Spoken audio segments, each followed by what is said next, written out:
Hey everyone, welcome to Reddit Readout. Today we are checking out malicious compliance. Story 1.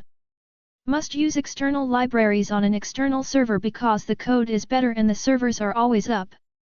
Memories of this was triggered by the double wide office chair, https://www.reddit.com/r/photoshop battles/.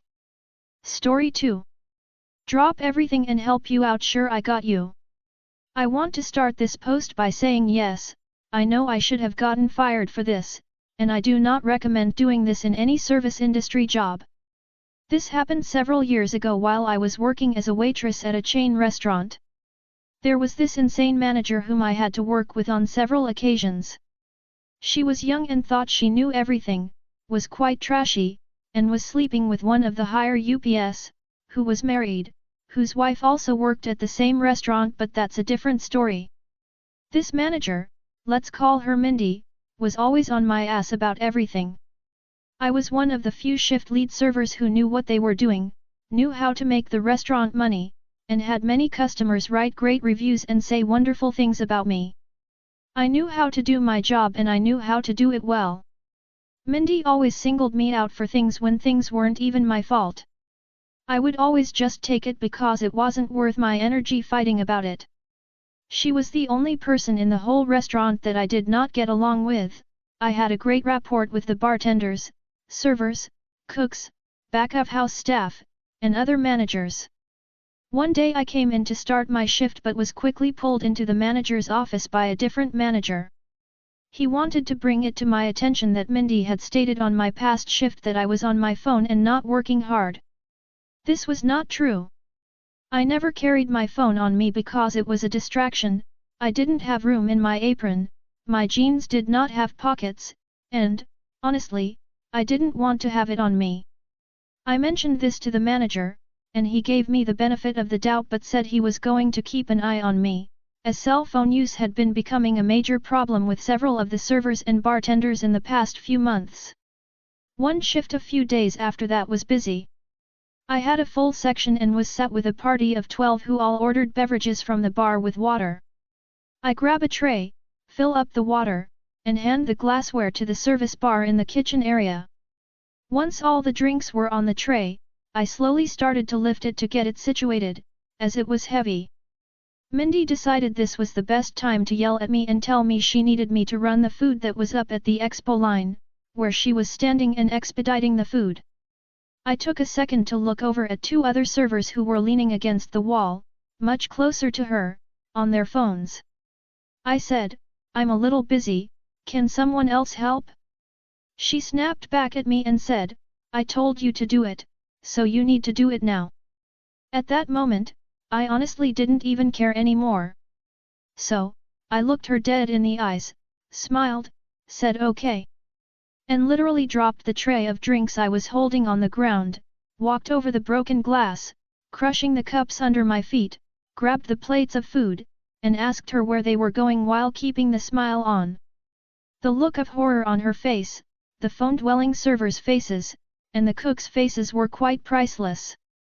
Once I delivered the food, I went to my party of 12 and apologized to them and told them I dropped the tray of their drinks and I'd be right back with a new one, still with that smile on my face. Once my shift was over, Mindy pulled me into the office and explained what I did was not okay, and she was going to write me up for it, so I had to sign a document stating I understood why I was being written up and I refused to sign it before speaking with other management. There was much more discussed in this conversation, but I can narrow it all down. She said I would be fired if I didn't sign the write-up document at that exact moment. I still refused and said I would speak with the GM about it tomorrow morning, on my next shift.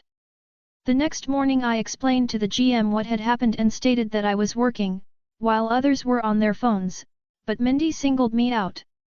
I also asked him to check the cameras to see the incident take place, and might I say, it was so satisfying to physically see myself drop everything.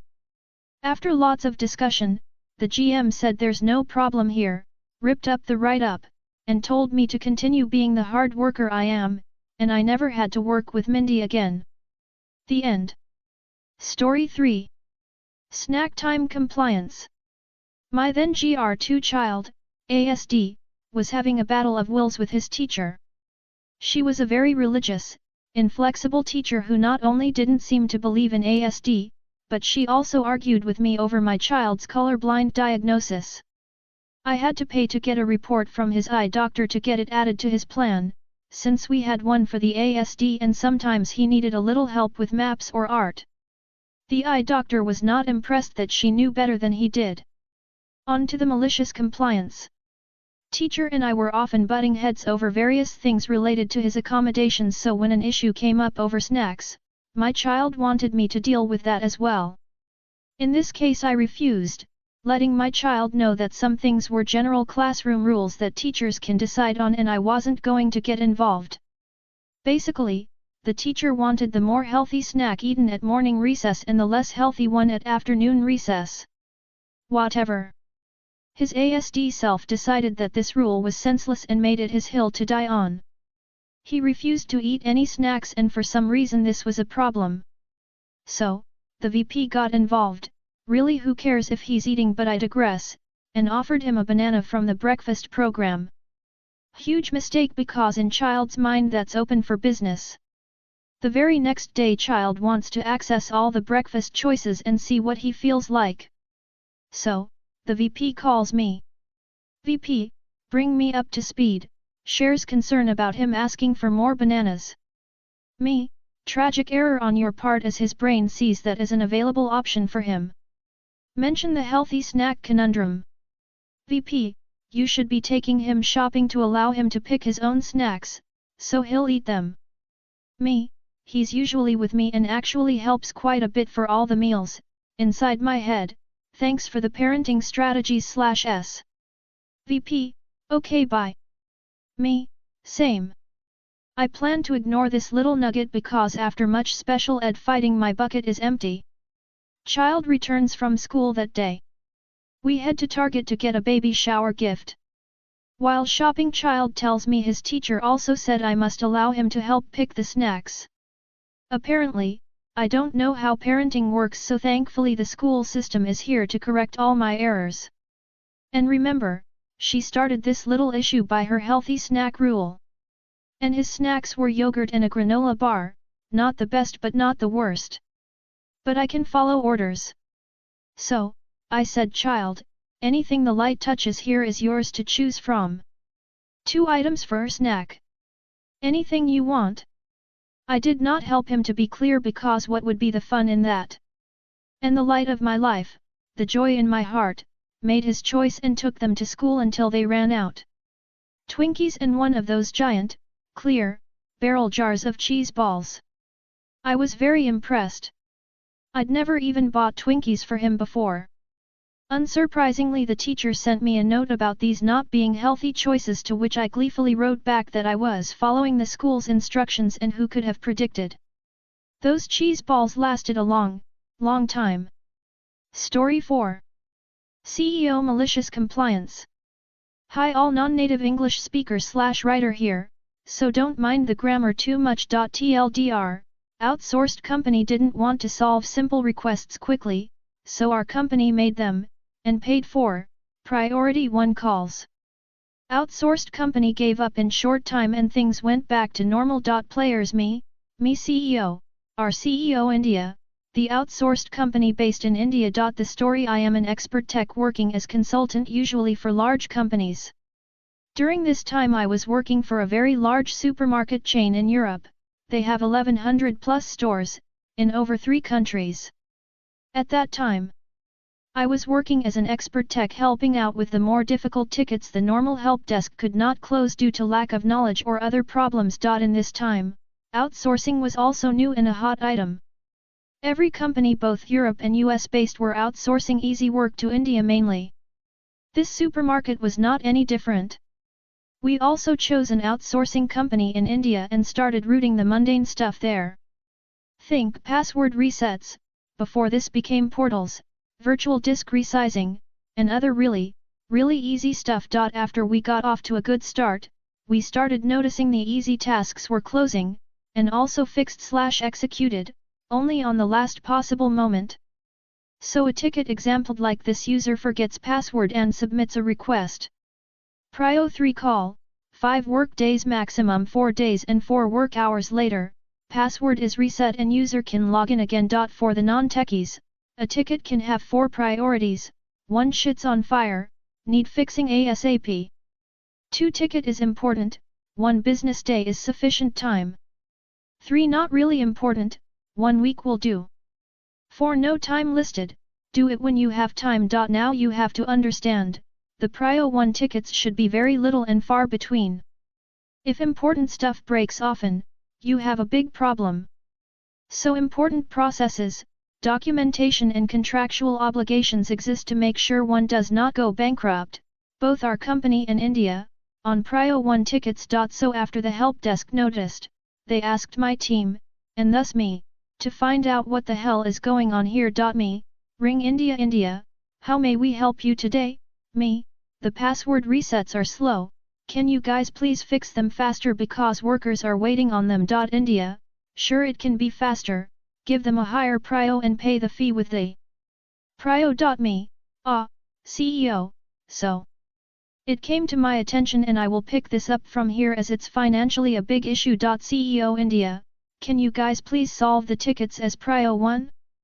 But we will pay for them Prio 2. India no can do, if you want higher Prio, you will pay more. Q Malicious Compliance CEO, India. We want to upgrade our password reset to Prio 1 ticket with associated costs and obligations. India, that will be fine sir, we will do password resets now from Prio 1 importance. User, I forgot my password, please solve it. India, reset password, inform user, close ticket. CEO, no, please give me an incident report, how could this happen? How can we prevent this happening again? We also have this 3-page template to fill out as per contractual obligations and have a meeting with your CEO to streamline this process. India spends a week typing up reports. User, I forgot my password, please solve it. India, reset password, inform user, copy previous report with different username close ticket. CEO, this looks copied from the previous report. No good, you will have to redo it all in different wording. Plus this is really important that we solve this and it must not happen again, this is the second Prio 1 in short time. 3 weeks later India, you will pay for Prio 2 and we will solve Prio 1. CEO, thanks guys. Story 5. Force me into the military, I'll have a year of free time instead. This isn't my story but my father's, so I don't know all the details but I still thought it'd be fun to share here. My father was one of the last conscript soldiers in the country before the conscription was cancelled completely. During this time, there was lots of unemployment and only 1 in 20 men still had to go in the army. My father was one of the few people that actually had a job, but he was also the unlucky man that had to quit because he had to go to basic training. He was really pissed off because he lost his job but still wanted to make the best of it. That was until he realized that he had to work in the most useless place you can imagine. I don't remember the name of the place but it was on the other side of the country and the whole reputation of that place was that only the useless men were there. That's when my father decided that he wouldn't spend his time in a place surrounded by demotivated hippies and he wanted to get transferred or to just go anywhere that wasn't there. He went to his supervisor and basically made up a story of how he's mentally unfit to serve. He used anything he'd ever experienced so his supervisor would let him get out, and it worked. My father then got sent to a city only an hour away from his hometown and his only job each day was to secure an abandoned building. He had to call headquarters at 8 in the morning and call again at 6 p.m. so they knew that he was there. What did he do in between those times? He freely explored the city, listened to music while chilling out in the building, made new friends and basically had a vacation for a year straight. His reasoning behind it all is that if the government forces him to serve in a useless army, he'll do the bare minimum himself. He called twice a day which was all they asked him to do, so whatever he did in the meantime was all up to him. That's all for today, please don't forget to like and subscribe.